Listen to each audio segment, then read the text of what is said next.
చెప్పకపోతే భయపడితే ఎట్లా? చెప్పకపోతే భయపడితే ఎట్లా? సార్ హరీష్ రావు గారు అమ్మకాల గురించి ఇతర విషయాలు చెప్తున్నారు. నేను ఒకటే మీరు పర్మిషన్ కొని సార్ ఎట్లా ఈ రాష్ట్రాన్ని సార్ ఒక దేశ చరిత్రలో ఎక్కడ లేని విధంగా ఎన్నికల ముందు ఒక 2 మాసాల ముందు ఔటర్ రింగ్ రోడ్ అనే రోడ్డుని ఫ్యూచర్ హైదరాబాద్ డెవలప్ చేయడానికి గతంలో హైటెక్ సిటీ కట్టి ఆ తర్వాత ఇంకా ఎక్స్పెన్షన్ చేయాలంటే ఔటర్ రింగ్ రోడ్ కాంగ్రెస్ ప్రభుత్వం రాజశేఖర రెడ్డి గారు ముఖ్యమంత్రిగా ఉన్నప్పుడు ఔటర్ రింగ్ రోడ్ వేసి అక్కడే జిఎంఆర్ ఎయిర్పోర్ట్ కట్టి అక్కడనే ఫైనాన్షియల్ డిస్ట్రిక్ట్ కోకాపేట్ ఎస్సీజెడ్ తో పాటు ఇవాళ హైదరాబాద్ ఈ స్టేజ్లో బెంగళూరు తర్వాత ఉన్నదంటే Congress party PV Narasimha Rao expressway కలుపుకుంటూ మెట్రో వరల్డ్ క్లాస్ మెట్రో తీసుకొచ్చి హైదరాబాద్ డెవలప్ చేస్తే సార్ 2 మాసాల ముందు ఎన్నికల 2 విషయాలు చెప్తా సార్ మీకు. మన తెలంగాణ సభ్య సమాజం తలదించుకునే విధంగా ఔటర్ రింగ్ రోడ్డుని కమిషన్ కక్కుర్తు పడి 7,300 కోట్లకు రోడ్డు రంపిన ఘన చరిత్ర ఈయన సార్ వీళ్ళది. రెండోది సార్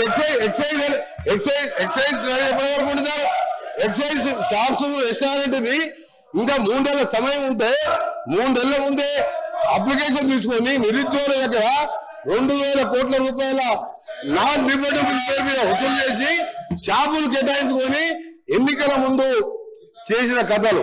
ఇక భూముల అమ్మకాలు కోకాపేట్ల యాక్షన్లు వీళ్ళ బిరామీలు 100 కోట్ల లెక్క పేర్లు భూముల దగ్గర చరిత్ర మేము చెప్తాం. మా రిప్లై చెప్తాం.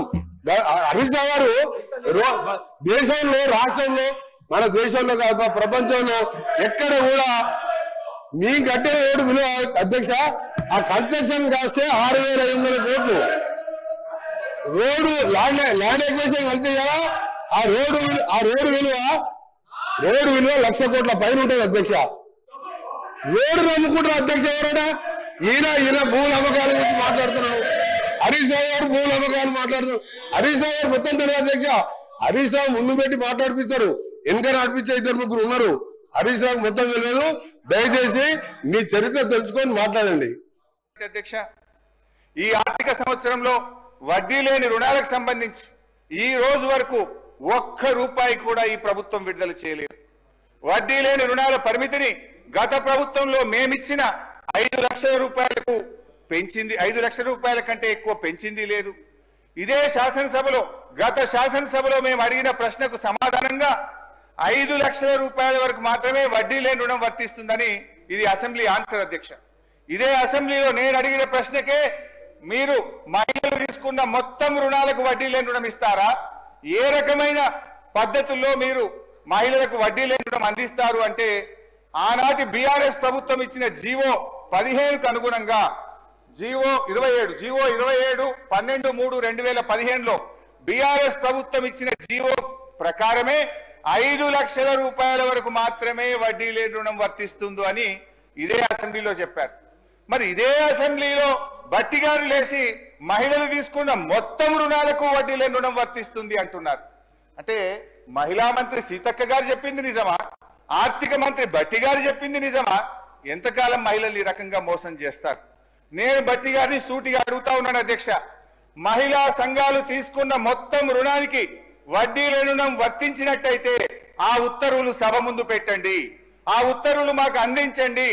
లేదంటే ఈ సభను తప్పుదో పట్టించినందుకు, మహిళా లోకాన్ని మోసం చేసినందుకు బేషరతుగా క్షమాపణ చెప్పాలని చెప్పి నేను డిమాండ్ చేస్తా ఉన్నాను అధ్యక్ష. అధ్యక్ష, తన బడ్జెట్ ప్రసంగంలో పోయినసారి ఈసారి పేజ్ నంబర్ 35లో స్కూల్ యూనిఫామ్లు కుట్టినటువంటి మహిళా సంఘాలకు కుట్టు ఛార్జీల కింద 50 నుంచి 75 రూపాయలకు పెంచాం, 75 రూపాయలు మహిళా సంఘాలకు అందించామని చెప్పి బడ్జెట్ ప్రసంగంలో పోయినసారి చెప్పారు, ఈసారి కూడా చెప్పారు అధ్యక్ష.